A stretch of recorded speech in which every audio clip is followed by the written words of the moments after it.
Gini pertanyaan tuh gini, apakah bisa kalau saya Islam menyelamatkan kedua orang tua saya yang Kristen, sedangkan orang tua saya kalau diajak Islam tidak bisa? Bagaimana gitu? Gimana? Apakah kalau dia masuk Islam kan Bang, apakah dia bisa menyelamatkan orang tuanya? Orang tuanya diajak masuk Islam gak mau. Ya, hidayah itu tidak ada yang bisa tahu Bang. Gak ada yang bisa tahu. Yang pasti sekarang ini Anda berada pada kendaraan yang sama. Kendaraan Anda itu arahnya ke neraka. Setiap hari kendaraan Anda itu melaju ke neraka. Makanan yang Anda makan, makanan menuju ke neraka. Ibadah yang Anda lakukan, ibadah menuju ke neraka. Tuhan yang Anda sembah, Tuhan yang menghantarkan Anda ke neraka. Ketika Anda salah satu dari kendaraan ini mencoba untuk menyelamatkan diri, keluar, lari dari kendaraan itu, kemudian mengambil kendaraan baru, kejar kendaraan tadi, panggil mereka naik ke kendaraan Anda, sekuat tenaga Anda memanggilnya, minimal ada upaya untuk menyelamatkan mereka menuju kepada neraka. Dia menuju ke jurang. Anda sudah tahu kita menuju ke jurang, Anda tenang-tenang aja di atas kendaraan, tinggal menunggu detik. Tak jatuh ke jurang bersama, celaka. Zalim, ini yang diterangkan Al-Quran. Zalim, disiapkan neraka. Sudah tahu kebenaran. Harusnya ketika Anda tahu di kendaraan itu menuju ke neraka, loncat ke bawah.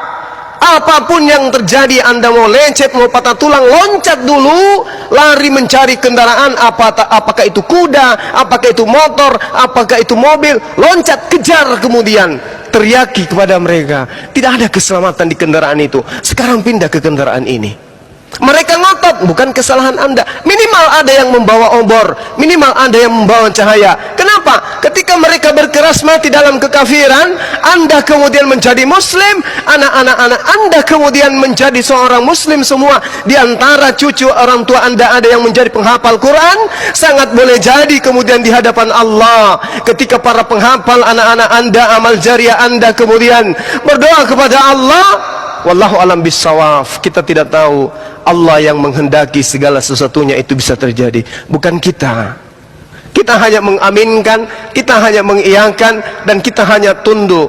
Wa ma khalaqtul jinna wal insa illa liya'budu. Kami hanya tunduk kepada perintah Allah.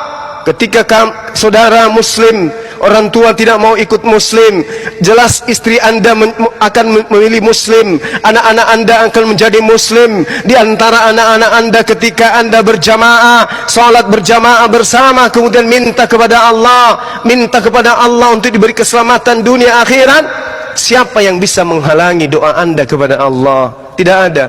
Hanya Allah yang bisa memutuskan perkara itu. Oke? Daripada jatuh sama-sama, keturunan Anda menjadi kafir, cucu Anda menjadi kafir, anak-anak Anda ke bawah kafir semuanya.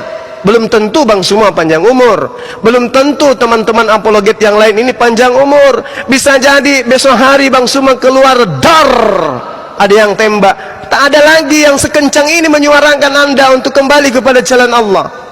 Sangat boleh jadi besok hari Bang Suma berjalan di luar, ada yang kemudian zalim, tidak ada lagi yang akan menyuarakan selantang Bang Suma. Ada banyak yang berilmu, tapi mereka hanya bisa mengkritik. Ada banyak yang memahami, tapi mereka tak punya daya untuk bicara. Ada banyak yang memiliki faidah-faidah, kaidah ilmu, tapi mereka tidak punya nyali untuk mengatakan la ilaha illallah di hadapan orang-orang kafir. Hanya Bang Suma dan gerakan-gerakan apologet Islam untuk saat ini. 50 tahun kemudian belum tentu ada. Inilah saatnya. Jadi kalau Anda mencetak generasi-generasi kafir, selamanya akan kafir. Tapi kalau hari ini kemudian Anda minta kepada Allah, minta petunjuk kepada Allah, setiap Anda sujud kepada pencipta langit dan bumi, karena ingat, ketika Anda beribadah, memanggil Allah, Allahu Akbar, wahai Engkau yang maha besar, aku memohon kepadamu ya Rabb, lembutkan hati kedua orang tuaku untuk menerimamu sebagai Tuhannya yang telah Engkau ciptakan ingkar kepadamu. Kumohon kepadamu ya Allah, lembutkan hatinya untuk menerima Engkau sebagai Allah pencipta langit dan bumi. Maka Allah Subhanahu wa taala mendengarkan. Tapi kalau anda saat ini masuk ke kamar atau ke gereja panggil Yesus, Yesus, apakah dia dengar? Tidak. Kenapa? Yesus manusia, dia tidak maha mendengar. Tidak ada dalilnya Yesus maha mendengar, tidak ada dalilnya Yesus maha melihat. Bahkan musim buah arak dia nggak tahu. Yang memegang jubahnya pun dia tidak tahu. Bahkan hari kiamat terjadi itu kapan dia juga tidak tahu. Aku tidak dapat berbuat apa-apa dari diriku sendiri. Tapi ketika anda menjadi seorang muslim, anda berseru kepada dia yang maha Allah, Subhanallah, maha suci engkau ya Allah. Dia melihat, maha mendengar. Sangat boleh jadi kita rayu Allah untuk supaya mengetuk hati kedua orang tua kita. Berarti kita menjadi sebab musabab orang tua menjadi mu'alaf. Bagaimana dengan host kita? Bapaknya orang Batak, ibunya juga Batak, orang Batak yang keras, dan juga mereka ada keluarga-keluarga yang taat ibadah di gereja. Alhamdulillah, dia mu'alaf, anaknya menjadi penghafal Quran. Baru-baru ini dia memu'alafkan ayahnya, memu'alafkan ibunya. Subhanallah, ini yang kita cari.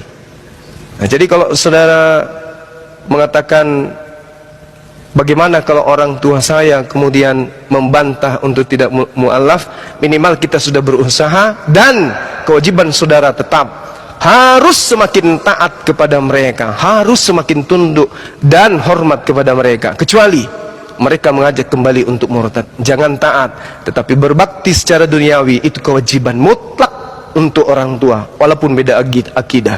Demikian. Capek juga ya. Minum dulu bang. Silakan Jilangkung. Woi keren banget. Woi apa itu? Woi silakan Jilangkung ditanggapin. Oke. Siap. Mantap bang, mantap.